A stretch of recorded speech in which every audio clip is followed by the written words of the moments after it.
إلا الله لا إله إلا الله لا إله إلا الله محمد رسول. அஸ்ஸலாமு அலைக்கும் வரஹ்மத்துல்லாஹி வபரகாத்துஹு. சங்கைக்குரிய முஃமினீன்களே, இல்லை மைக் தெளிவாக இருக்கு இல்லையாங்க? அல்ஹம்துலில்லாஹ்னு சொல்லி எங்களை ஒரு தடவை அல்ஹம்துலில்லாஹ் சொல்லு கேட்குதா? அல்ஹம்துலில்லாஹ். நேற்றைய நிலையிலிருந்து இன்னைக்கு மைக்கு ரொம்ப சத்தம் தெளிவாக இருக்கிறது. அல்ஹம்துலில்லாஹ். சங்கைக்குரியவர்களே, அதற்காக முயற்சித்தவர்களுக்கு நாம் நன்றி சொல்லிக் கொள்கிறோம். இன்று ஓதப்பட்ட இந்த சூரத்தில் அல்லாஹ் தஆலா அவனுடைய படைப்பின் ஆற்றலை பற்றி அல்லாஹ் தஆலா சொல்லி காண்பிக்கிறான். நேற்றே அம்மன் ஹலக ஸமாவாதி வல் அர்த், வானங்களையும் பூமியையும் படைத்தது யார் என்று அல்லாஹ் தஆலா தொடராக கேட்டு வந்தான். ஐலாஹும் அல்லாஹ், ஐலாஹும் அல்லாஹ், அல்லாஹ் அல்லாது வேறு யாரும் இருக்கிறார்களா என்று கேட்டான். இதேபோல் குர்ஆனிலே அல்லாஹ் தஆலா அவனுடைய படைப்பின் ஆற்றலை பற்றி பல்வேறு இடங்கள் சொல்லி காண்பிக்கிறான். நேற்றே நான் தொடக்கத்தில் சொன்னதை போல இக்ரா பிஸ்மி ரப்பிக்கல்லதீ ஹலக், உங்களை படைத்த ரப்பின் மீது அவனுடைய திருநாமத்தை கொண்டு ஓதுங்கள் என்று சொன்னான். அல்லாஹுதான் படைத்தவன். உலகத்தில் எல்லா மஹ்லூக் ஹாலிக் அவன் மாத்திரம்தான். ஹல் மின் ஹாலிகின் கைருல்லாஹ், அல்லாஹ் குர்ஆனிலே கேட்கிறான். அல்லாஹ் அல்லாத வேறு யாராவது ஹாலிக் இருக்கிறார்களா? வேறு யாராவது இந்த உலகத்திலே படைத்தவர்கள் இருக்கிறார்களா என்று அல்லாஹ் கேட்கிறான். எனவே ரப்பினுடைய உயர்வான திருநாமங்களில் ஒன்று ஹாலிக் என்பது. ஹாலிக் படைத்தவன் என்பது. அருமையானவர்களே, கோடிக்கணக்கான படைப்புகளை அல்லாஹ் தஆலா படைத்திருக்கிறான்.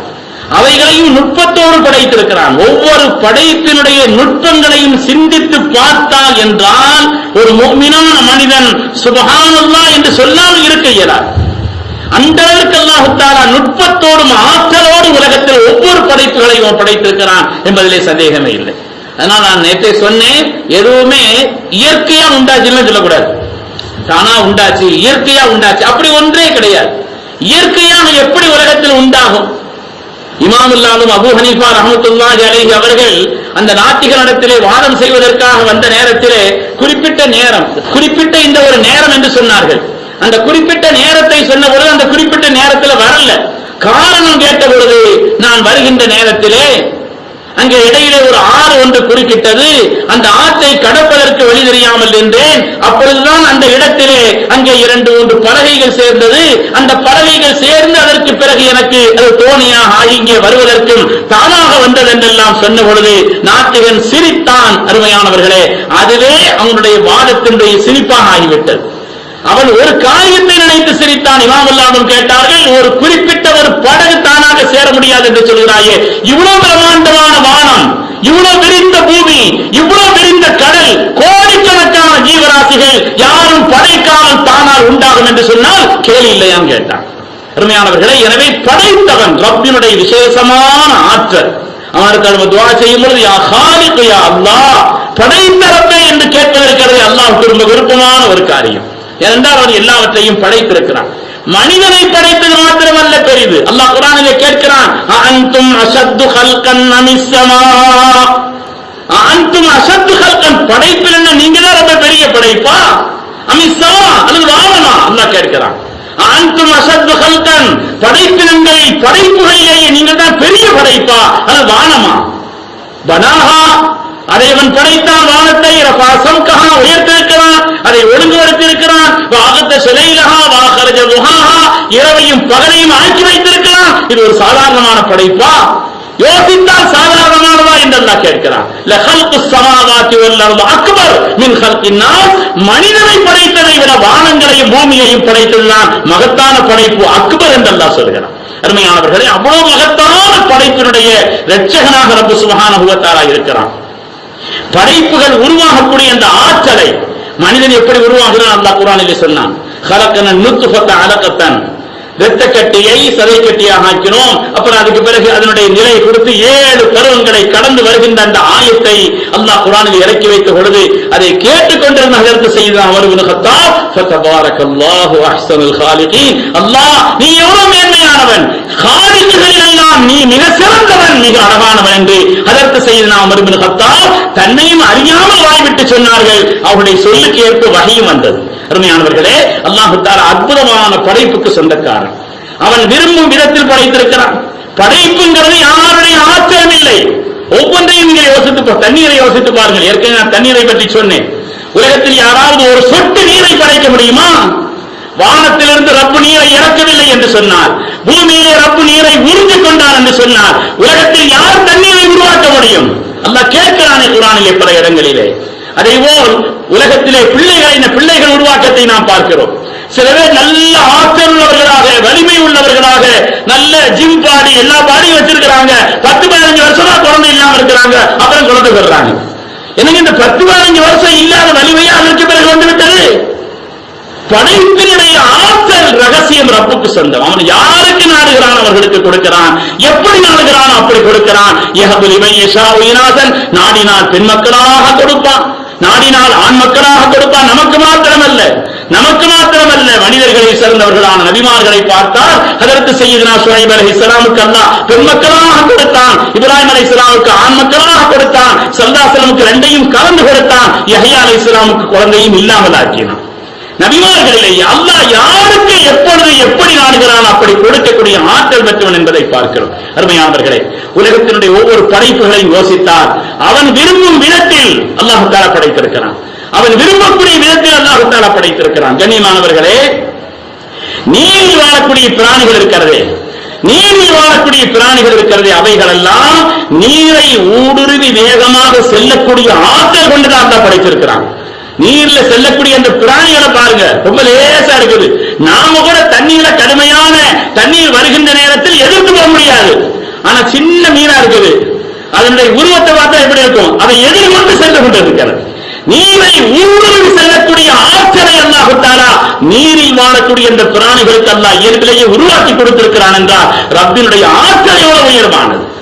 உலகத்திலே தந்தத்திற்கு பெயர் பெற்றது யானை. அல்லாஹ் நாடினால் எப்படியும் படைக்க முடியும். அல்லாஹ் நான் இப்படித்தான் படைக்கணுங்கிறது இல்ல, ரப்புக்கு நாடினால் எப்படியும் படைப்பான். தந்தத்திற்கு பெயர் பெற்றது யானை என்று சொன்னால் ஆசியாவில் வாழக்கூடிய யானைகளுக்கு, ஆண் யானைகளுக்கு தந்தம் இருக்கிறது. ஆப்பிரிக்காவில் வாழக்கூடிய ஆண் யானைகளுக்கும் தந்தம் உண்டு, பெண் யானைகளுக்கும் தந்தம் உண்டு. இலங்கையில் வாழக்கூடிய ஆண் யானைகளுக்கும் தந்தம் கிடையாது, பெண் யானைக்கும் தந்தம் கிடையாது. அல்லாஹ் எப்படி நாடுகிறான் அப்படி படைப்பான். அவனுடைய படைப்பு இப்படித்தான் இருக்க வேண்டும் என்று இல்லை. அல்லாஹ் சொன்னான், ஒமின்ஹும் ஐயம்சி அலா ரிஜ்லைனி ஒமின்ஹும் ஐயம்சி அலா அர்பஅ. நாடினால் அல்லாஹ் 2 கால்களை படைப்பான் நடப்பதற்கு, நாடினால் 4 காலை படைப்பான். பார்க்கிற உலகத்தில் 2 கால்களால் கால்களின் மீது நிற்பவன் மனிதன். விலங்குகள் 4 கால்களை வைத்திருக்கிறான். அந்த விலங்குகளுடைய கால்களை நீங்க கொஞ்சம் கவனிச்சு பாருங்க, அவைகளுடைய தன்மைகளுக்கு ஏற்ப அல்லாஹ் படைச்சிருக்கிறான். அவர்களுடைய தன்மைகளுக்கு ஏற்ப அல்லாஹ் தஆலா படைத்திருக்கிறான். பறவைகளுக்குள்ள அந்த கால்களை பாருங்கள், உயிரோடு இரைகளை பிடிப்பதற்கு ஏற்ப அதனுடைய கால்களை அல்லாஹ் படைத்திருக்கிறான். உயிரோடு அந்த தன்னுடைய இரையை பிடிப்பதற்கு ஏற்ப அந்த ஆற்றலை அல்லாஹ் தஆலா பறவையினுடைய கால்களை படைத்திருக்கிறான். சிட்டுக்குருவி, அதேபோல் மரங்களில் வாழக்கூடிய அந்த பறவைகளை நீங்கள் பாருங்கள், மரங்களுடைய கிளைகளை பற்றுவதற்கு போல் உள்ள கால்களை அல்லாஹ் ஆக்கியிருக்கிறான். மரங்களை பற்றுவதற்கு போல். அதேபோல் உலகத்தில் ஒவ்வொரு பிராணியை நாம கட்டினா இது பேரு வீடு, பறவை கட்டினா இது பேரு கூடுன்னு வச்சிருக்கிறோம், நம்ம பேர் வச்சிருக்கிறாங்க. ஆனால் எவ்வளவு அழகாக இந்த தூக்கணாங்குருவி கூடு இருக்குது. சுப்ஹானல்லாஹ், என்னுடைய ஆசிரியர் பிறந்த ஹலீல் ஹஜ்ரத் வஃபாத்தினுடைய நேரத்தில் அதை வச்சிருந்தா, அதை அப்படியே ரசிச்சு பார்க்கலாம். அந்த தூக்கணாங்குருவியினுடைய கூடு இருக்கிறது, அவ்வளவு அழகா கூடு கட்டும். யாருக்கு கற்றுக் கொடுத்தது? அல்லாஹ் கேட்கிறானே, சப்பிஹ் இஸ்ம ரப்பிக்கல் அலா அல்லதி خلق فسوى والذي قدر فهدى. அதற்கு வழி கொடுத்தவன், அதற்கு கற்றுக் கொடுத்தவன் அல்லாஹ் என்று சொன்னான். எப்படி கட்ட வேண்டும் என்று கற்றுக் கொடுத்தவன் அல்லாஹ். தூக்கணாங்குருவின்னு சொன்னோன்னு வேற ஒண்ணு ஞாபகம் வருது. நல்ல மழை நேரத்துல தூக்கணாங்குருவி உள்ள ஒரு கூடு இருக்கும், அதுக்குள்ள ஒரு கூடு இருக்கும். நல்ல மழை நேரத்தில் உள்ள போய் உட்காந்துக்கிறோம், குளிர் நேரத்தில் உள்ள போய் உட்காந்துக்கிறோம். இந்த குரங்கு இருக்கிற கூடு கட்டாது, மழையில் அப்படி நடந்துகிட்டே நிற்கும், அதுக்கு சரியாயிரும். அதனால கூடு கட்டாம வாழுது. ஒரு நாள் இந்த தூக்கணாங்குருவி குரங்க பார்த்து சொல்லிச்சான், இப்படி மாதிரி மழையில நனைஞ்சுக்கிட்டு குளிர்ல நீ நடுங்கிக்கிட்டு அலையிறிய, ஒரு கூடு கட்டினா என்ன? வானரும் மழைதனில் நனைய, வானரும் மழைதனில் நனைய, தூக்கணும் தான் ஒரு நெரிசொல. தூக்குனாங்குருவி அதுக்கு பயான் செய்தான். இப்படி மலையில நனைஞ்சிட்டு குளிர்ல பிடிச்சிட்டு அலையிறிய ஒரு வீட்டு கிட்ட கட்டி உட்கார்ந்து இருந்தா என்ன அப்படின்னு சொல்லிச்சான். ஆனால் தாண்டி பெய்த்திடும். வானரும் மழைதனில் நனைய, தூக்கணும் தான் ஒரு நெரிசொல, தாண்டி பெய்த்திடும். அப்படி பயான் செய்த உடனே எனக்கு உபதேசம் பண்றேன், நானே நடிக்கிட்டு அலையதான் என்ன செய்யறது தெரியாம இந்த நேரத்தில் எனக்கு பயான் வேறையான்னு சொல்லி அதை தாண்டி அப்படியே பிச்சு போடும். அந்த கூட்டை அப்படியே பிச்சு கிழிச்சு போடும். ஞானமும் கல்வியும் நவீன நூல்களும் ஈனருக்குறைத்திடல் இடர் அது அகுமேன்னு சொல்லுவான். அது மாதிரி நல்ல விஷயங்களை நல்ல ஆள்களுக்கு தான் சொல்லணும். அது மாதிரி சொல்ற நேரத்தில் தான் பயானின்னு சொல்லணும். எல்லா நேரத்திலையும் பயான் சொல்லக்கூடாது. சொல்ற நேரத்தில் சொல்ற ஆள்களுக்கு தான் சொல்ல வேண்டும். அருமையானவர்களே, எதற்காக சொல்கிறோம் என்றால் உலகத்தினுடைய படைப்புகளை யோசித்து பார்த்தால் சுப்ஹானல்லாஹ் என்று நாம் சொல்லாமல் இருக்க இயலாது. அல்லாஹ் தஆலா அவ்வளவு நேர்த்தியாக படைத்திருக்கிறான், அவ்வளவு நேர்த்தியாக படைத்திருக்கிறான். அருமையானவர்களே, அதேபோல நடப்பதற்கேற்ப கால்கள், பிடிப்பதற்கு மரக்கிளைகளை பற்றுவதற்கு ஏற்ப அதனுடைய கால்களை வைத்திருக்கிறான். பாம்பு இருக்குது, அது கால் இருக்குதா இல்லையாங்க அப்படின்னு ஒரு பட்டிமன்றம் நடந்துச்சு. நான் ஒரு பட்டிமன்றத்தை கேட்டுட்டு இருந்தேன். முன்னால பேசினா சொல்றாரு பாம்பு கால் இருக்குதுங்கிறார். இவரு பாம்பு கால் இல்ல, நீ பார்த்திருக்கியா இல்லையா அப்படிங்கிறார். கால் இல்லாம எப்படி நடக்கும் இவர் திரும்ப கேட்கிறார். அவர் நீ பாம்பு பார்த்தா நடக்கிற அதுக்கு எங்க கால் இருக்குதுன்னு கேட்கிறார். நடுவர் பார்த்தார், வேற ஒரு வழி இந்த ரெண்டு பேரும் சண்டை போட்டு இருக்காங்க. பாம்புக்கு கால் இல்லை என்று சொல்லாது பம்பு என்று ஆகிவிடும் தவறு போயிட்டார். இது ஒண்ணும் செய்ய முடியல இல்லையா? அப்ப அதனால பாம்புக்கு கால் இல்லைன்னு சொன்னா அது பம்பு ஆயிரும் தீர்வு சொல்லிட்டு போயிட்டார். அருமையானவர்களை, உலகத்தில் ஒவ்வொரு படைப்புக்கும் ஏற்ப ஆற்றல் மிக்கதாக அல்லாஹ் தஆலா உலகத்தில் ஒவ்வொரு படைப்பையும் ஆக்கியிருக்கிறான். பேசும் ஆற்றல் மனிதனுக்குத்தான், பேசும் ஆற்றல் மனிதனுக்குத்தான். ஆனால் சிறப்பாக பேசக்கூடிய ஆற்றல், தெளிவாக பேசக்கூடிய ஆற்றல் மனிதனுக்குத்தான். ஆனால் பிற உயிரினங்கள் தங்களுடைய எண்ணங்களை வெளிக்காட்டுவதற்கு ஏற்கக்கூடிய விதத்தில் அல்லாஹ் தஆலா அவைகளுக்கு உண்டான ஒரு மொழியை கொடுத்திருக்கிறான். பறவைகளுக்குன்னு ஒரு மொழி இருக்குது. இதற்கு சுலைமான் அலைஹிஸ்ஸலாம் பற்றி அல்லாஹ் சொல்றான், உல்லிம்னா மன்திகத் தைர், பறவையினுடைய மொழியை நாம் அவர்களுக்கு கற்றுக் கொடுத்தோம்ங்கறான். நமக்கு எல்லா காக்காயும் காக்கா ஒரே சத்தம் போடுற மாதிரி தெரியுது. எல்லாத்தையும் பார்த்தா காக்காய் பார்த்தா எல்லா காக்கையும் ஒரே மாதிரி தெரியுது. இது எப்படி வித்தியாசம் தெரியும் அப்படி நமக்கு தெரியல. ஆனால் அவைகள் சொல்லக்கூடிய ஒவ்வொரு வார்த்தைகளையும் வித்தியாசம் இருக்கிறது பெருமக்கள். அவைகளுடைய வார்த்தைகளிலே வித்தியாசம் இருக்கிறது. ஒவ்வொரு இனங்களும் ஒவ்வொரு உயிரினங்களும் தன்னுடைய எண்ணங்களை வெளிக்காட்டுவதற்கு நரி ஊழையிடுது, காகம் கரையுது, அணில் கீச்சிடுது, நாய் குறைக்குது, யானை பிளிருது, சிங்கி கரிச்சிக்குது, ஒவ்வொன்றுக்கும் பேர் வேறு வச்சிருக்கு. உலகத்திலேயே ஆக சின்ன படைப்பு எறும்பு. எறும்புல 5000 வகை இருக்குதாங்க. எறும்புல ஒரு தடவை சொல்லுங்க சுப்ஹானல்லாஹ், எறும்புல எவ்வளவு வகை இருக்குதான்? 5000 வகை ஆய்வாளர்கள் சொல்கிறார்கள். எறும்பினுடைய வகைகள் என்பது 5000 வகைகள் இருக்கிறது. நாம சிறுக்குங்கிறதா அதை உதாரணம் சொல்லுவோம். எறும்பு முதல் யானை வரைங்கிறோம். உலகத்தில் சின்ன படைப்புங்கிறதுனால தான் உதாரணம் சொல்லும் பொழுது எறும்பு முதல் யானை வரை. ஆனால் அந்த எறும்பு இருக்கிறதே சுப்ஹானல்லாஹ், அதுல இருந்து நாம படிக்க வேண்டிய பாடம் எவ்வளவு பாடம் இருக்கு. ஒரு நாளும் அது வேலை நிறுத்தம் செய்ததில்லை. ஒரு நாளைக்கும் சண்டைக்கு ஒரு நாளைக்கு அதை சோம்பேறியாக படுத்ததும் இல்லை. எறும்புகள் சோம்பேறியாக என்று படுத்ததும் இல்லை, வேலை நிறுத்தம் செய்ததும் இல்லை. அதனுடைய உணவு சேமிக்கக்கூடிய முறை, தலைமைக்கு கட்டுப்படக்கூடிய அந்த தன்மை, தகவல் தெரிவிக்கக்கூடிய தன்னுடைய அந்த கொம்புகளின் முனை வழியாக தகவல் தெரிவிக்கக்கூடிய அந்த ஆற்றலை அதை பற்றி ஆய்வாளர்கள் வியந்து சொல்கிறார். ரப்பினுடைய படைப்பு என்பது சாதாரணமானதல்ல பெருமக்களே. எறும்புட்ட விசேஷம் என்னன்னா சண்டைக்கு போகாதான், வண்ட விடாதான். சண்டைக்கு போறதில்லை, ஆனால் வந்த சண்டையை விடுறதும் இல்லை. எறும்புட்ட உள்ள விசேஷமா அதை பற்றி ஆய்வாளர்கள் சொல்கிறார்கள். அதை பற்றி ஆய்வு செய்து பார்த்தால் ஒவ்வொரு வார்த்தையிலும் நான் சுப்ஹானல்லாஹ் சொல்லி தந்தீரணும். அதே போல மனிதர்களிடத்திலே அன்பு, பாசம், கருணை நம்மகிட்ட மட்டும்தான் இருக்குதா? நாம் பார்க்கிறோம் பிராணிகள்கிட்ட எவ்வளவு அன்பு காட்டுது. தன்னுடைய நக்கி தன்னுடைய குட்டியை செய்து அன்பு வெளிப்படுத்துகிறது. அன்பு, பாசம், பரிவு என்பது பிராணிகளிடத்திலேயும் இருக்கிறது. காக்கைக்கும் தன் குஞ்சு பொன் குஞ்சுங்கிறாங்க இல்லையா? நமக்கு பார்க்கிற ஒரு மாதிரியா இருக்குது. ஆனால் காக்கைக்கு தன் குஞ்சு பொன் குஞ்சு தான். பெருமக்களே, இரு குருவிகளுக்கிடையிலே நடந்த சுவையான உரையாடலை அல்லாமா இப்னு அஸாக்கிர் ரஹ்மத்துல்லாஹி அலைஹி அவர்கள் தங்களுடைய கிதாபிலே பதிவு செய்து கொள்வார். சுலைமான் அலைஹிஸ்ஸலாமுடைய காலத்தில் ஒரு கூட்டமா நடந்து போயிட்டு இருந்தாங்களாம். அப்ப அந்த நேரத்தில் சுலைமான் அலைஹிஸ்ஸலாம் ஒரு மரக்கிளையை பார்த்தாங்கன்னா 2 குருவி அப்படியே அது ஒரு பேசிக்கிட்டு இருக்குது. சுலைமான் பார்த்து சிரிச்சுக்கிட்டே இருந்தாங்க. என்ன பேசுறது தெரியுமான்னு கேட்டாங்களாம். எங்களுக்கு தெரியலையா நபி அல்லாஹ், என்ன பேசுதுன்னு கேட்டாங்க. மா யகூலு யா நபி அல்லாஹ், அல்லாஹ்வுடைய நபி அது என்ன பேசுதுன்னு கேட்டாங்களா. யஹ்திபுஹா இலா நஃப்ஸி, என்ன கல்யாணம் பண்ணுகிறியான்னு கேக்குதுன்னு சொன்னாங்க. இந்த குருவி அந்த குருவிட்ட கேக்குது, என்ன கல்யாணம் முடிச்சுக்கிறியான்னு கேக்குது. நான் உன்னை கல்யாணம் முடிச்சா நீ என்ன செய்வேன்னு சொல்லி அந்த குருவி கேக்குது. அந்த குருவி திரும்ப கேக்குது, அந்த பெண் குருவி கேக்குது, என்ன கல்யாணம் முடிச்சா நீ என்ன செய்வேன். உடனே அது சொல்லுது, உஸ்கினுக்கு ஐய உரபி திமஸ்க், திமஸ்க் நாட்டிலே குறிப்பிட்ட இந்த இடத்திலே நீ எந்த இடத்தில் வீடு வேண்டும் கூடு வேண்டும் என்று கேட்கிறாயோ அங்கே நான் கட்டி தருகிறேன். இது வாக்குறுதி கொடுக்குது. சுலைமான் ஸல்லல்லாஹு சொல்றாங்க, இது சொல்ற அந்த இடம் இருக்குது இல்லையா, சுத்த பாறை, வீடே கட்ட முடியாதுன்னாங்க. இது கூட கட்ட முடியாது. குல்லு காத்திபின் கல்லாப், எல்லாம் இந்த பேச்சில் உள்ளவங்க கூட நிறைய பொய் பேசுவாங்க போய் தெரியுதுன்னு சொன்னாங்க சுலைமான் ஸல்லல்லாஹு. குல்லு காத்திபின் கல்லாம், இதற்காக வேண்டி இந்த பேச்சுக்கு இந்த சம்பந்தமாக பேசக்கூடிய ஆட்கள்லாம் நிறைய பொய் பேசுவாங்க போல் தெரியுதுன்னு சொல்லி சுலைமான் அலைஹிஸ்ஸலாம் சொன்னதாக வரலாற்றில் நாம் பார்க்கிறோம். அருமையான பெருமக்களே, அது மாதிரி உலகத்தினுடைய பிராணிகள் அவைகளுக்கு மத்தியில் இருக்கக்கூடிய அன்பு சாதாரணமானதல்ல. புறாக்கள் என்றுமே இணை பிரிவதில்லை. நரி தன்னுடைய துணையை இழந்தால் வேறு துணை தேடவே செய்யாது. யானைகளுடைய அன்பு சாதாரணமானதல்ல. அதை பற்றி ஆய்வாளர்கள் எழுதுகிறார். யானை இருக்குது, ஒரு யானை குட்டி போடுதுன்னா மற்ற யானைகள் எல்லாம் தாதி போல் சுற்றி நின்று அதற்குண்டான வேலைகளை செய்து கொண்டிருக்கிறது.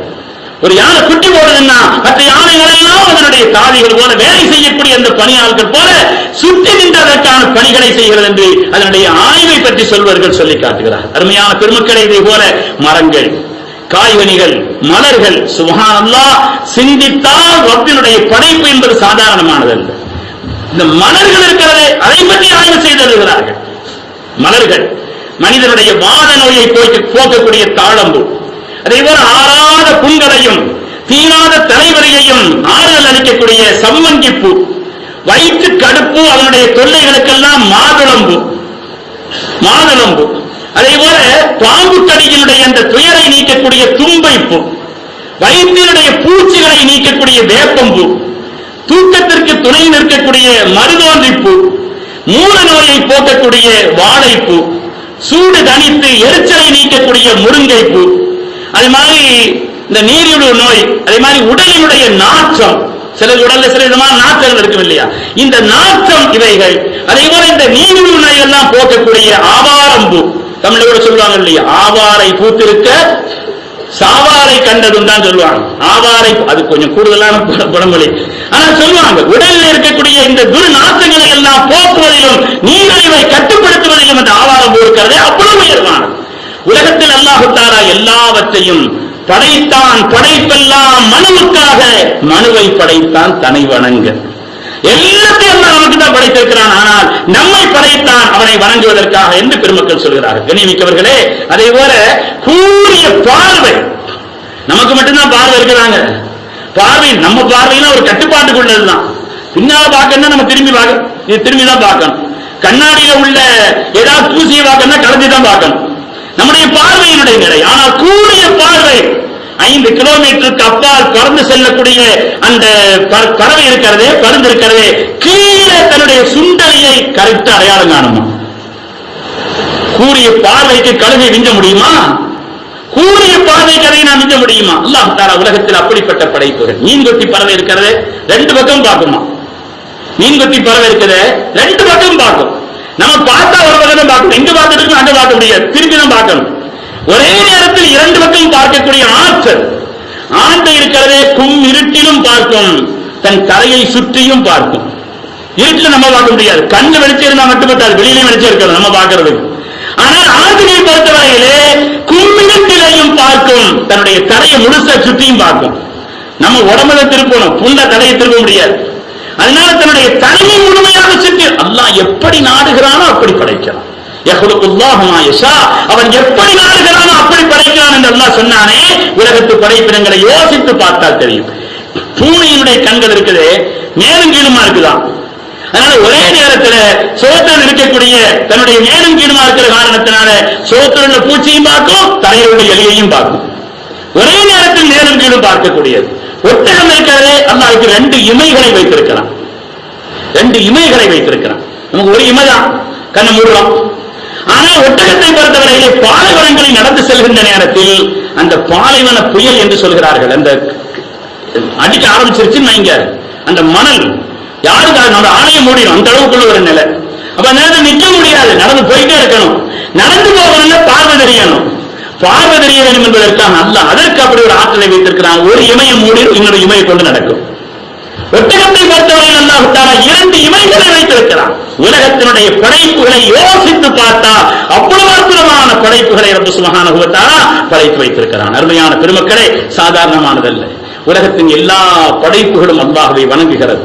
மரங்கள் நின்று கொண்டு தொழுகிற நாள் தானங்க இருக்குது. ஒன்று கியாம் நிலை, இன்னொன்னு ருக்கு, அப்புறம் நடு இருப்பு, அப்புறம் சுஜூத். அவ்வளவுதானே. மரங்கள் எல்லாம் நின்று கொண்டு கியாமில் அல்லாஹ்வை இபாதத் செய்கிறது.